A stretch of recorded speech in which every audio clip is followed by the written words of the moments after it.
On the part of the Senate, the joint session is hereby called to order. On the part of the House of Representatives, the joint session is called to order. Please, let's remain for the singing of the national anthem.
Please remain standing for the national prayer.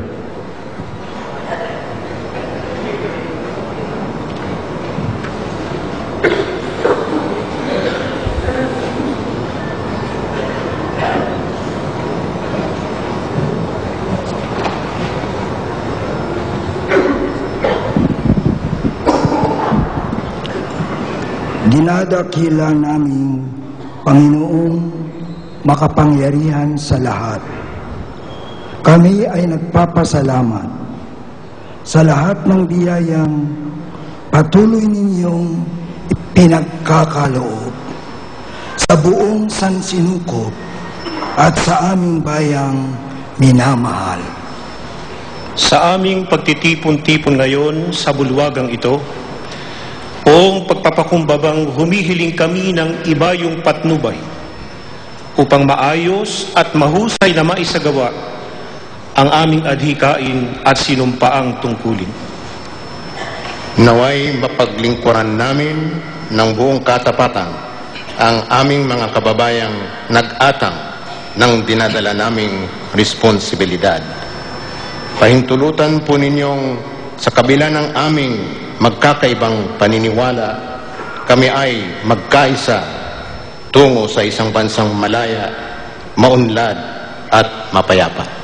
Hinihiling namin, O Panginoon, na mapangalagaan namin ang aming demokrasya. Palawakin po ninyo ang aming pananampalataya upang makayanan namin ang anumang pagsubok ng aming kakaharapin. Huwag po ninyong pahintulutan maging manhid kami sa daigdig ng sambayanan at sa tulong ng inyong banal na paggabay ay magamit namin sa tama ang aming katungkulan at pinagkaloob ninyong talino.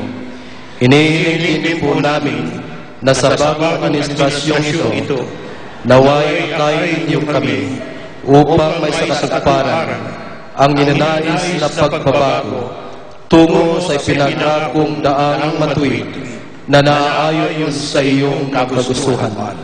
Ang lahat ng ito ay tinataas namin sa iyo sapagkat sa iyo ang kaharian, ang kapangyarihan at kaluwalhatian magpasawalang hanggan.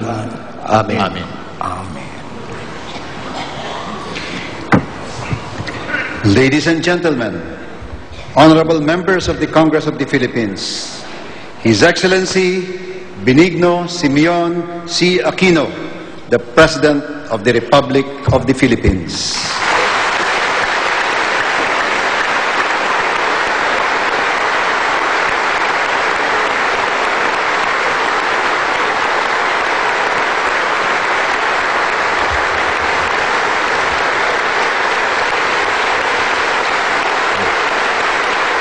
Thank you.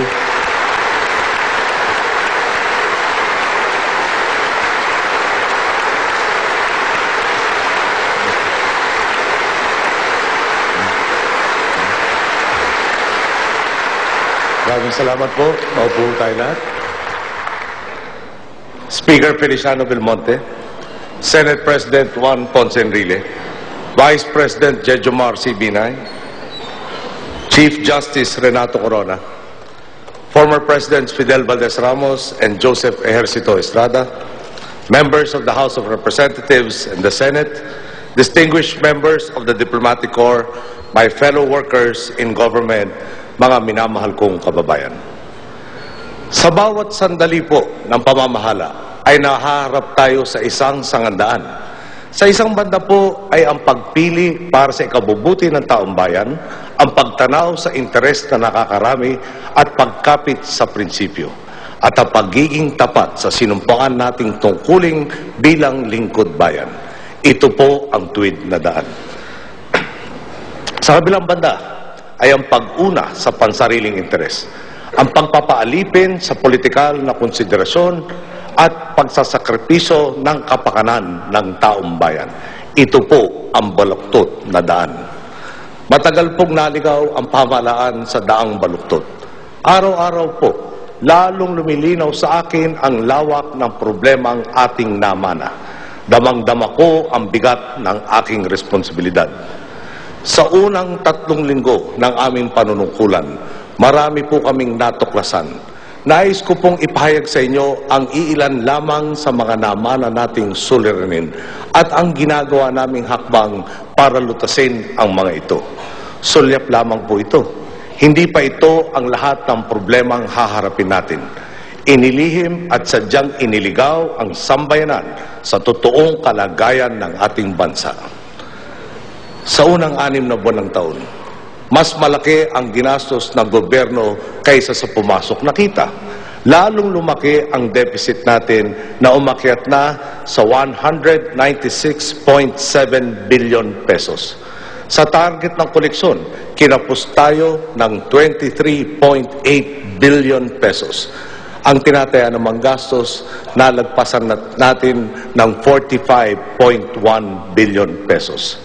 Ang budget po sa 2010 ay 1.54 trillion pesos. Nasa 100 bilyong piso o 6.5% na lang ng kabuuan ang malaya nating magagamit para sa nalalabing 6 na buwan ng taong ito. Halos 1% na lang po ang kabuuang budget ang natitira para sa bawat buwan.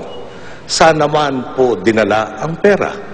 Naglaan ng 2 bilyong piso na calamity fund bilang paghahanda para sa mga kalamidad na hindi pa nangyayari.